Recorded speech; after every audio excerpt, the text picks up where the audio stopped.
thinking and consciousness as physical properties of the brain. For centuries, philosophers, theologians, and scientists have debated the nature of consciousness and thought. Some have argued for dualism, the idea that the mind is separate from the body, while others have upheld a physicalist perspective, asserting that consciousness and thought emerge from the brain. If one does not accept that consciousness is a physical property of the brain, the only alternative is to believe in some form of disembodied consciousness, which inevitably leads to the belief in the immortality of the soul. The brain as the source of thinking. Neuroscience has demonstrated that thinking is an activity produced by the brain. Cognitive functions such as reasoning, memory, perception, and problem solving all correlate with specific neural activity. Functional MRI, fMRI, scans show that when a person engages in thought, different regions of the brain become active. Damage to certain brain areas can impair cognitive abilities, alter personality, or even erase memories, which clearly indicates that thought is not an independent, immaterial entity, but a function of the brain's physical structure. Moreover, if thinking were separate from the brain, it should continue independently even when the brain is damaged. However, individuals with traumatic brain injuries or neurodegenerative diseases like Alzheimer's experience a progressive loss of cognitive function. This strongly supports the conclusion that thinking is not a property of a non-physical mind, but is entirely dependent on the brain's physical state. Consciousness as a physical property of the brain. Consciousness, the awareness of one's existence, thoughts, and environment, is often mistaken for something mystical or supernatural. However, consciousness is simply the result of complex neural processes. It is not an independent force floating outside the brain. Rather, it emerges from the intricate interactions of neurons and electrical signals. Studies of anesthesia, sleep, and brain injuries further support this idea. When a person is under general anesthesia, their consciousness fades because neural activity is suppressed.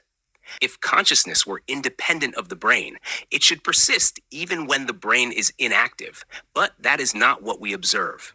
Similarly, when someone experiences a coma, their consciousness is reduced or entirely absent, depending on the severity of brain dysfunction.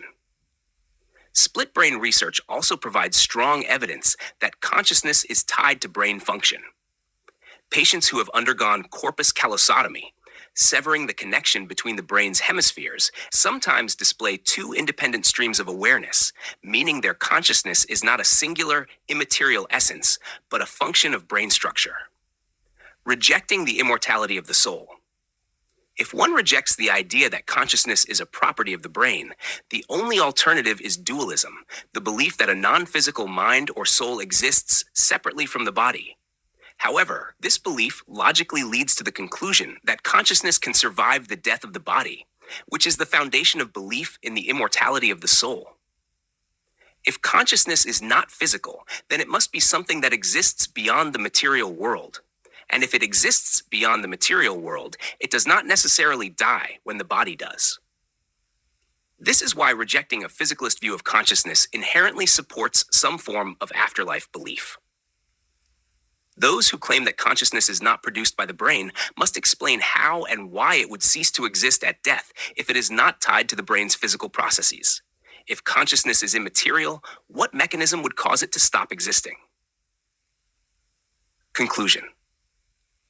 The idea that consciousness is separate from the brain leads inevitably to a belief in the immortality of the soul, whether one intends it or not.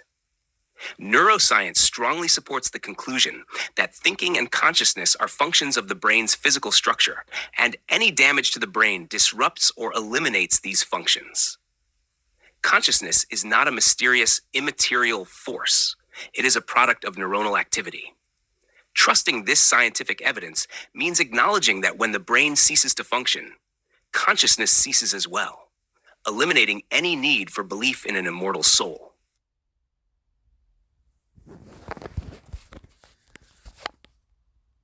So Christadelphians stop teaching the immortality of the soul by claiming consciousness is not the physical property of the brain.